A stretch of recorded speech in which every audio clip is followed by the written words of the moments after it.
শুনতে এবং দেখতে যদি পান একদম ক্লিয়ার, আমাকে একটু কমেন্ট করে জানাবেন। দর্শক, আজকের পুরো খবরটির মধ্যে আমি ইরান প্রসঙ্গ টেনে আনবো। পাশাপাশি আজকে বিকেল ৩টা বা বেলা ৩টা যে লাইভটা করেছে, অনেকে প্রশ্ন করেছেন ইরান এবং পাকিস্তানের উপর ইসরায়েলের একটা বড় হামলার পরিকল্পনা কি করে ব্যর্থ হলো, সেই বিষয়টি থাকবে। আবার কিছু আপডেট খবর, পাশাপাশি পুরো ইরানের এয়ার ডিফেন্স সিস্টেম অ্যাক্টিভ করা হয়েছে সম্ভাব্য ইসরায়েলের হামলার পরিকল্পনার কারণে। কি হচ্ছে ইরান জুড়ে, কেন পৃথিবীর নজর এখন ইরানের দিকে? সবাইকে একদম ক্লিয়ার শুনতে পাচ্ছেন, তাই তো? কোনো সাউন্ডের প্রবলেম আশা করি পাচ্ছেন না, তাই? দর্শক, নিউ ইয়র্ক টাইমস মার্কিন যুক্তরাষ্ট্রের অন্যতম গণমাধ্যম, তারা আজকে একটি স্পেশাল সংবাদ প্রকাশ করেছে। সেই সংবাদে তারা বলছে যে ইসরায়েল ইরানের গুরুত্বপূর্ণ দুই নেতা, স্পিকার বাগের গালিবাফ, পররাষ্ট্রমন্ত্রী আব্বাস আরাকচি, এই দুজনকে হত্যায় একাধিকবার প্রচেষ্টা চালিয়েছে। কোনোবার পাকিস্তানের আইএসআই ব্যর্থ করেছে, কোনোবার আমেরিকা ইরানকে অগ্রিম তথ্য দিয়ে সতর্ক করেছে, এবং আমেরিকার কারণে এবং পাকিস্তানের আইএসআই এর কারণে সফল অ্যাটাক করতে পারেনি। কিন্তু এখন পর্যন্ত ইসরায়েল ইরানের সেই টপ লিডারদের মারার পরিকল্পনায় আছে। যারা আমার লাইভটি দেখেননি, বিকেল ৩টা লাইভটা অবশ্যই দেখে নেবেন। ওইটাকে আমি রিপিট করব না, কিছু আপডেট তথ্য দেওয়া ছাড়া। মূলত ইরানের পুরো পৃথিবীর নজর এখন ইরানের দিকে, কারণ ইরান এই মুহূর্তে পৃথিবীর ৯০টি দেশের বড় বড় নেতারা, হাই ভোল্টেজ নেতারা এখন ইরানে আছে। পাশাপাশি ইরানের অনেক বড় বড় কমান্ডার, অনেক নেতারা যারা এতদিন আত্মগোপনে ছিলেন, তারা এখন প্রকাশ্যে নামবে। তবে আমেরিকা এবং ইসরায়েলের টার্গেট হলো মুস্তফা খামেনি, আইআরজিসির নতুন যিনি প্রধান সহ বেশ কজন। ইরানের রাষ্ট্রীয় গণমাধ্যম সহ যে গণমাধ্যমগুলো আছে তারা বলেছে যে পিতার শেষ জানাজায়, মানে পিতার বিদায়ের সময়টিতে তার ছেলে বর্তমান সুপ্রিম লিডার মুস্তফা খামেনিকে দেখা যাবে না, কারণ নিরাপত্তাজনিত কারণে তাকে হাজির করা হবে না। প্রিয় দর্শক, আমরা প্রথমে একটু বাংলাদেশের কিছু তথ্য দেখে আসি, যে বাংলাদেশের মানে আমাদের সরকারের পক্ষ থেকে সেখানে পৌঁছে গেছেন ইতিমধ্যে আমাদের স্পিকার হাফিজউদ্দিন আহমেদ। আমরা তাকে একটু দেখে আসি।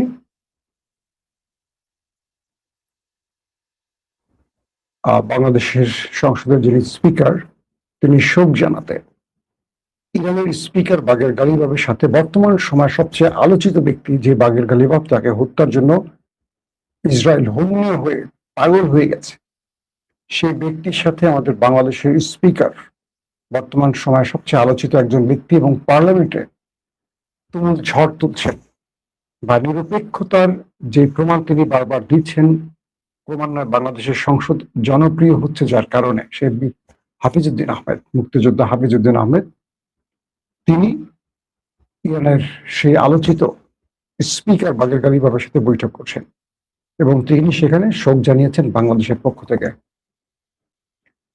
পাশাপাশি বাংলাদেশের বিরোধী দলের পক্ষ থেকে সেখানে পৌঁছে গেছে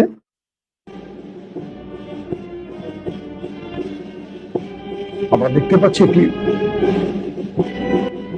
প্রতিনিধি দল সেখানে আছে। আমরা জামাতের অন্যতম নেতা পার্লামেন্টারিয়ান মুজিবুর রহমান, আমরা দেখতে পাচ্ছি হানজালা, দেখতে পাচ্ছি ডক্টর খালিকুজ্জামান, আছে আরেকজন আলোচিত তরুণ নেতা নাসির উদ্দিন পাটোয়ারি।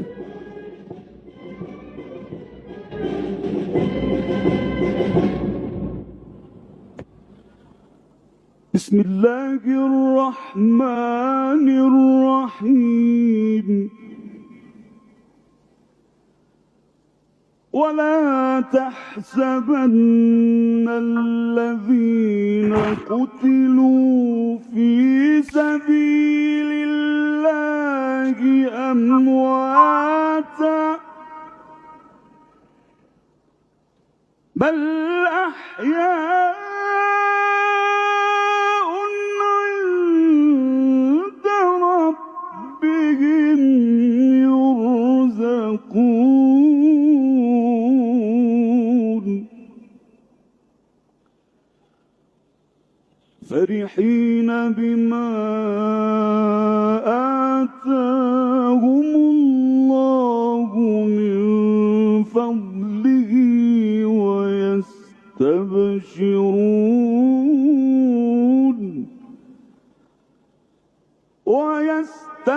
ويستبشرون بالذين لم يلحقوا بهم من خلفهم ألا خوف عليهم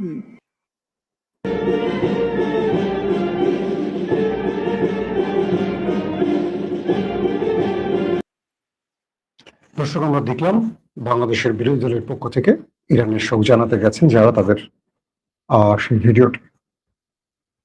যে বিষয়গুলো এখন আলোচনায় আসছে সেটি হলো পুরো ইরানে 2 থেকে 2.5 কোটি মানুষ তাদের সর্বোচ্চ নেতা শাহাদাত বরণকারী ইরানের রাষ্ট্রের জন্য, ইসলামী প্রজাতন্ত্র ইরানের জন্য, যিনি সবচেয়ে বড় স্যাক্রিফাইস করেছেন, তার জীবন দিয়েছেন দেশটার জন্য, সেই আয়াতুল্লাহ আলী খামেনি জানা যায় 2 থেকে 2.5 কোটি মানুষের উপস্থিতি এখন হচ্ছে সেখানে।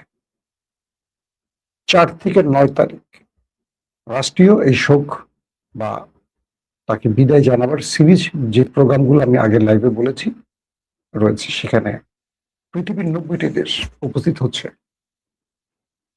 তাবৎ মুসলিম দেশগুলোর নেতারা সেখানে আসছেন, সঙ্গে অন্যান্য দেশগুলো আসছে। পুরো পৃথিবীর নজর এখন সেখানে। শুধু তাই নয়, এই সময়টিতে টার্গেট করে মোসাদ, ইরানের হাই অফিসিয়াল, হাই ডেলিগেট, তার সবচেয়ে গুরুত্বপূর্ণ কমান্ডার, তাদেরকে অ্যাসাসিনেশনের জন্য পরিকল্পনা করছে। ইরানের কয়েকটি গণমাধ্যম বলছে, যেহেতু ইরান এই মুহূর্তে একটা বিশ্ব নেতাদের সবচেয়ে বড় মিলন মেলায় উপস্থিত হচ্ছে বা তৈরি হচ্ছে, তবে প্রত্যেকটি এয়ার ডিফেন্স অ্যাক্টিভ করা হয়েছে। পাশাপাশি ইরানের পক্ষ থেকে বলা হয়েছে, যদি শত্রুরা ইরানে কোনো প্রকার আক্রমণ করে, এটা হবে সেই দেশটির জন্য সর্বশেষ আক্রমণ। ইরান বলছে, যদি কোনো প্রকার শত্রু ইরানের মধ্যে অ্যাটাক চালায়, সেক্ষেত্রে ইরান তাদেরকে যে পাল্টা জবাবটি দেবে, এটি করে ওই দেশটি পৃথিবীর মানচিত্রে আর দাঁড়িয়ে থাকবে না। মানে ইরান তার সর্বোচ্চ আঘাতটা করবে। এতদিন যে আঘাতগুলো করেছে, ইরান সর্বোচ্চ আঘাত করেনি। যুদ্ধে যেটা হয় যে বুঝে শুনে আক্রমণ করা হয়, একটা অপশন রাখা হয়। ইসরায়েল অ্যাটাক করেছে একটা অপশন রেখে, আমেরিকা অ্যাটাক করেছে একটা অপশন রেখে, ইরান অ্যাটাক করেছে একটা অপশন রেখে। কিন্তু ইরান বলছে যে আর কোনো অপশন থাকবে না। ওই দেশটার ভেতরে একটা দেশকে ধ্বংস করার জন্য যা করা লাগে, একটা বড় শক্তিশালী ভূমিকম্পে যেটা হয়, সেটা ইরান করবে। তার মানে ইরানের পক্ষ থেকে ইরান ওই দেশটিকে বার্তা দিয়ে দিয়েছে। ওই দেশটিকে কেউ বিশ্বাস করছে না, কারণ পাকিস্তান এবং সুইজারল্যান্ডে যখন আলোচনা করছিল ইরানের নেতারা, তখন তারা কয়েকবার আক্রমণের পরিকল্পনা করেছে। এবং আজকে মার্কিন গণমাধ্যম নিউ ইয়র্ক টাইমস সেটা প্রকাশ করে দিয়েছে, একদম ক্লিয়ার। আবার লাইভে আজকে ডিটেলস বলে দিয়েছে আপনাদেরকে। প্রিয় দর্শক, প্রশ্ন হতে পারে, ওদের এত সাহস কি করে 57টি মুসলিম দেশের মধ্যে একটি মাত্র ইহুদি রাষ্ট্র এবং বর্তমান সময়ে আমেরিকাকে পরাজিত করা একটি দেশ, যাকে ইসরায়েল নামক একটি দেশ আক্রমণ করার পরিকল্পনা করছে? তার প্রধান কারণ হলো মুসলমানরা বিভাজিত। মুসলমানরা কখনো ঐক্যবদ্ধ নয়। খুব সহজ একটা উদাহরণ দিয়ে বলি আপনাদের। 15.5 বছরে বিএনপি এবং জামাত এক টেবিলে খেয়েছে, একসাথে ঘুমিয়েছে, জেল খেটেছে। জামাত নেতাদের নেতৃত্বে বিএনপি নেতারা জেলখানায় নামাজ পড়েছে। কেউ একটা খাবার আনলে সবাই ভাগ করে খেয়েছে। প্রত্যেকের প্রার্থনা ছিল সেই গভীর রাতে আল্লাহর কাছে হাত তুলে কেঁদেছে মির্জা ফখরুল ইসলাম আলমগীর, কেঁদেছে বিএনপির তাবৎ নেতারা, কেঁদেছে জামাতের নেতারা যে হে আল্লাহ, এই স্বৈরাচার ফ্যাসিস্টদের হাত থেকে আমাদের রক্ষা করো।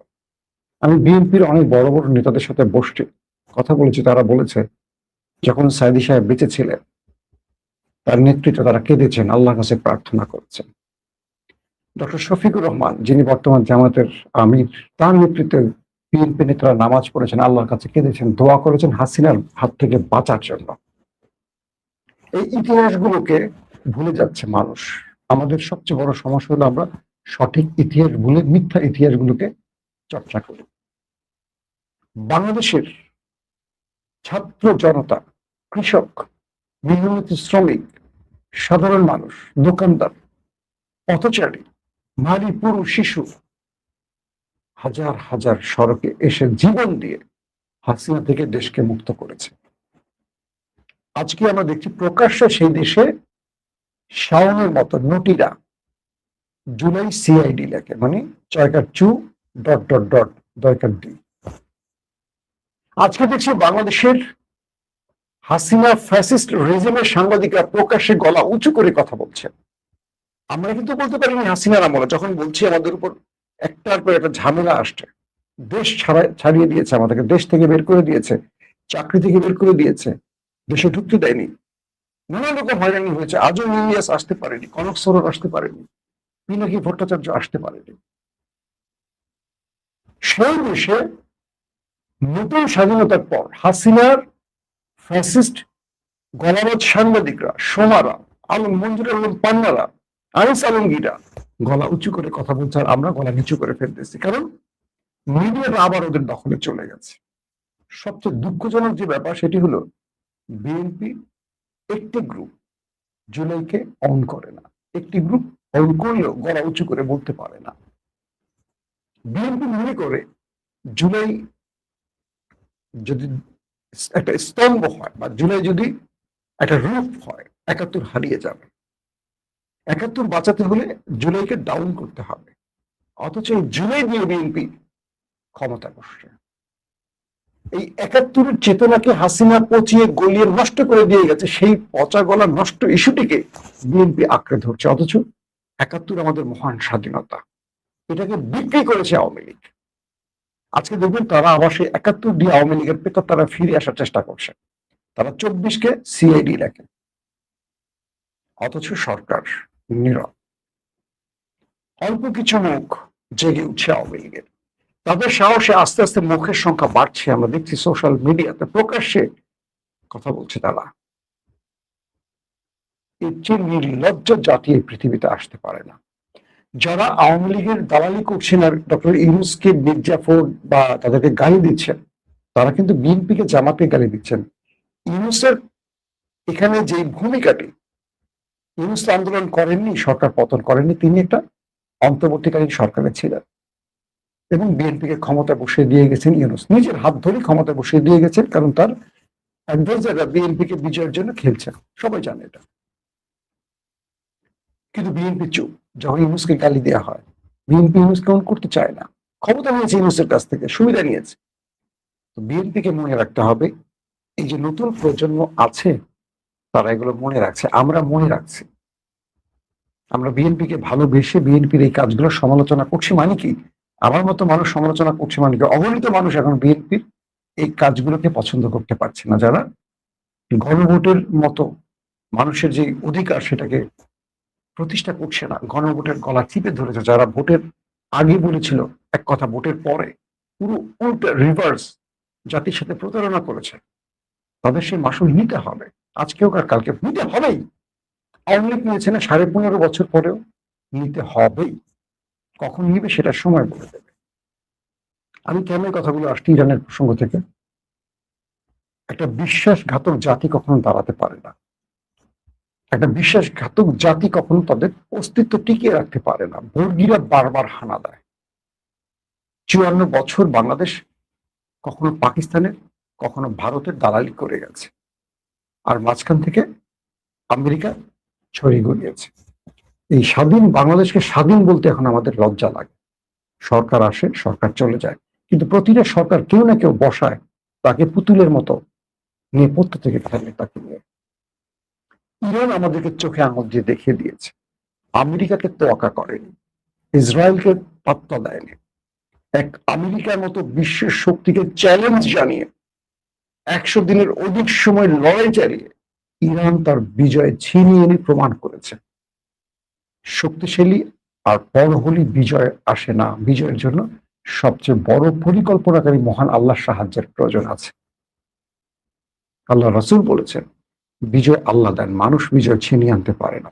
জুলাইতে বিজয়টা দিয়েছে আল্লাহ আমাদের, আর সেই জুলাইকে এখন পদে পদে অপমান করা হচ্ছে। প্রত্যেকটি গণমাধ্যম জুলাইকে এখন আঘাত করে কথা বলছে। জুলাই নেই বাংলাদেশে, আর হারিয়ে গেছে। 1-2 বছরের মাথায় জুলাইকে আর খুঁজে পাওয়া যাচ্ছে না। জুলাই যারা এই লড়াকু সৈনিক ছিল, জুলাই যারা মুক্তিযোদ্ধা ছিল, তাদেরকে মারধর করা হচ্ছে, জেলে ঢুকানো হচ্ছে, তাদেরকে অপবাদ দেওয়া হচ্ছে, তাদের ক্যারেক্টার অ্যাসাসিনেশন করছে আমাদের গণমাধ্যমগুলো। সেই বসুন্ধরা যারা আওয়ামী লীগের সবচেয়ে বড় সুবিধাভোগী, তারা এখন 80 দিনে, আমি সেদিন একটি গণমাধ্যমে দেখলাম আমার দেশে, হাসনাত আব্দুল্লাহকে নিয়ে একটি প্রতিষ্ঠান বসুন্ধরার যে 5টি গণমাধ্যম আছে 800-র উপরে নিউজ করেছে এক হাসনাত আব্দুল্লাহকে নিয়ে, 800-র উপর। সে বসুন্ধরা এখন টিকে আছে। কি করে টিকে আছে? যারা হাসিনাকে টিকিয়ে রেখেছে। এই বিএনপি ক্ষমতায় আসার পর তার চরিত্র একরকম দেখায়, বিরোধী দলে থাকে তাদের চরিত্র একরকম দেখি আমরা। এটা দেখতে চাই না। জুলাইয়ের প্রতিটি চেতনা, বিএনপি, জামাত, এনসিপি, আগামী দিন তারা যদি সত্যিকার অর্থে দেশ রক্ষায় এক থাকতে পারে, আওয়ামী লীগ এই দেশে দাঁড়াতে পারবে না। আর যদি এদের ঘুম ধরে যায় অন্তরে, আবার আওয়ামী লীগ আসবে, আবার বিএনপি পালাবে, আবার জামাত পালাবে, এনসিপি পালাবে। কারণ বিশ্বাসঘাতক জাতির জন্য আল্লাহ এটাই করে। আসি ইরানের খবরে। সেই ইরানের ভেতরে এত বড় ম্যাসিভ প্ল্যান করছে, আবার ইরান সেটাকে ভেস্তে দিচ্ছে। ইসরায়েলের মতো একটি দেশ ইরানের মধ্যে বড় বড় পরিকল্পনা করছে। দেখছেন আপনারা, সুপ্রিম লিডারকে একদিনে প্রথম অ্যাটাকে মেরে ফেলেছে। অনেক বিশ্বাসঘাতক দেশটির ভেতরে ছিল। আইআরজিসি প্রধান, গোয়েন্দা প্রধান, বিমান বাহিনীর প্রধান, পরমাণু বিজ্ঞানীরা একের পর এক মারা গেছে। 2 দফা অ্যাটাকে, প্রথম 12 দিনের যুদ্ধে প্রথম অ্যাটাকে গুরুত্বপূর্ণ 30-40 জন মারা গেল। দ্বিতীয় দফা 100 দিনের লড়াইতে 40 দিন যে প্রথম যুদ্ধটা হলো, প্রথম দিনে আয়াতুল্লাহ আলী খামেনি মারা গেল। কে আয়াতুল্লাহ আলী খামেনির অবস্থান বলে দিল? পুরো ভেতরে বিশ্বাসঘাতক। এই মুসলিম ইতিহাসের বিশ্বাসঘাতকরা মুসলমানদের পরাজিত করছে। কিন্তু ইসরায়েলের মতো একটা ছোট্ট দেশ, 1 কোটি বা 1 কোটি 20 লক্ষ ইহুদি, ছোট্ট একটা ইসরায়েল, যেটা ইরানের কাছে একটা হাতের মুঠো, পুরো পৃথিবীকে নাড়িয়ে দিচ্ছে তারা। আর আমরা বিশ্বাসঘাতকরা, আরবের বিশ্বাসঘাতকরা, মুসলিম বিশ্বাসঘাতকরা, তাদের থেকে সুবিধা পাওয়ার আশায় আমরা তাদের কাছে আমাদের মাথাটা বিক্রি করে দিচ্ছি। পুরো ইরান আজকে পৃথিবীর চোখে, পুরো পৃথিবী দেখছে, পৃথিবীর ইতিহাস সৃষ্টি করছে ইরান। 2 থেকে 2.5 কোটি মানুষ একজন ব্যক্তির জানাজায় উপস্থিত হবে, যাকে রেজিম চেঞ্জের মাধ্যমে আমেরিকা, ইসরায়েল সরাতে চেয়েছিল। যে দেশের মানুষ তার বুক আগলে দিয়ে সে নেতাকে বাঁচাতে চেয়েছিল। আমেরিকা, ইসরায়েলের মতো বিশ্ব শক্তির বিরুদ্ধে যে দেশের মানুষ নাম লিখিয়েছিল যুদ্ধের জন্য, 1 কোটির উপর মানুষ, সেই দেশকে হারাতে পারে না কেউ। ইরান সেটা প্রমাণ করেছে। আমেরিকা শেষ পর্যন্ত ইসরায়েলের পরিকল্পনা ভেস্তে দিচ্ছে, কারণ আমেরিকা বুঝতে পারছে ইরানের যদি ইসরায়েল কোনো অ্যাসাসিনেশন চালায়, কোনো হত্যাযজ্ঞ চালায়, এই যুদ্ধ পুরো মধ্যপ্রাচ্যকে জ্বালিয়ে খাক করে ফেলবে, কিচ্ছু থাকবে না। ইরানের বাকের গলিবাব এবং আব্বাস আরাকচির হত্যার পরিকল্পনা অগ্রিম আমেরিকা জেনে ইরানকে সতর্ক করে। বুঝতে পারছেন যে ইরান আমেরিকার শত্রু, যে আমেরিকা ইরানের শত্রু। রাষ্ট্রের কূটনৈতিক চেষ্টাগুলো কোথায় গিয়ে থেমেছে, বা গোয়েন্দা ভিত্তি কোথায় গিয়ে থেমেছে, সেই গুপ্ত হত্যার মাস্টারমাইন্ড মোসাদ এখন ইরানের দিকে তাকিয়ে আছে কালকে কি ঘটতে পারে। অর্থাৎ 4 তারিখ থেকে 9 তারিখ পুরো বিশ্ব শক্তির নজর ইরানের দিকে, পুরো বিশ্ব নেতাদের নজর ইরানের দিকে, পুরো বিশ্ববাসীর নজর ইরানের দিকে। এই পৃথিবীতে একজন ব্যক্তি এসেছিলেন আয়াতুল্লাহ আলী খামেনি নামে, যিনি মাথা উঁচু করে বাঁচার স্বপ্ন দেখিয়েছেন, শিখিয়েছেন, মুসলিমদেরকে বুঝিয়েছেন কালিমার পতাকার অর্থ কি।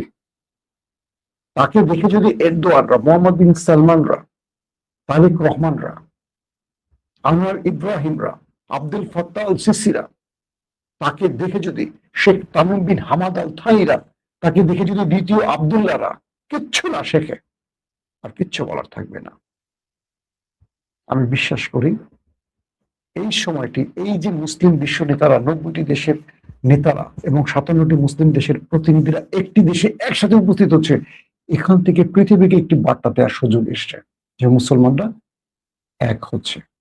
ইরান যে স্বপ্নটি দেখছে, তুরস্ক যে স্বপ্নটি দেখছে, একটি মুসলিম সামরিক বাহিনী গঠন, এখান থেকে যেন এই ইমাম খোমেনির, আয়াতুল্লাহ আলী খামেনির এই রক্তের উপর তারা হাত দিয়ে শপথ করে তারা যেন সেই স্বপ্নটা বাস্তবায়ন করে। আগামী দিন সেই স্বপ্নটা আমরাও দেখছি। যদি মুসলিম দেশগুলো এক হতে পারে, সামরিক শক্তি তৈরি করতে পারে, ওই একটি দেশ কখনো মুসলমানদের দিকে ছোট্ট একটা মার্বেল মারার, ছুঁড়ে মারার সাহস করবে না। এই হলো অবস্থা। দর্শক, আমরা চেষ্টা করব কালকে মূল অনুষ্ঠানে, পুরো ইরান জুড়ে এখন মানুষের শোক চলছে। আজকে আমি আপনাদের ইরানের সাথে সেই ড্রেস কোড মিলিয়েছি, ব্ল্যাক কালো পরেছি, এটা ইরানের একটা শোকের পোশাক। সবাই খামেনির ছবি নিয়ে বেরিয়েছে, ফুল নিয়ে বেরিয়েছে, প্রকাশ্যে তার কফিন দেখানো হচ্ছে, বিশ্ব নেতারা হাজির হচ্ছে, শোক জানাচ্ছে, পুরো শহরে কোরআন তেলাওয়াত হচ্ছে। ইরান একটা অন্যরকম পরিবেশ সৃষ্টি হয়েছে পুরো ইরান জুড়ে। মানুষের চোখ ভেজা, কাঁদছে মানুষ, প্রতিটা মানুষের চোখ ভেজা একজন মানুষের জন্য। তাকে হত্যা করেছে আমেরিকা, ইসরায়েল। আমাদেরকে আরেকটি কথা বলি, এই আয়াতুল্লাহ আলী খামেনি আমাদের প্রিয় নবী হযরত মুহাম্মদ সাল্লাল্লাহু আলাইহি সাল্লামের বংশধর, জানেন এটা? তার বংশধর। পৃথিবীকে মাথা উঁচু করে বাঁচার এবং সাহসের সাথে মৃত্যুবরণ করা শিখিয়ে গেছেন একজন ব্যক্তি। পরাজিত হননি, আপোষ করেননি, জীবন দিয়েছেন। এরকম নেতা 100-200 বছর একজন আসে না। আল্লাহ হাফেজ।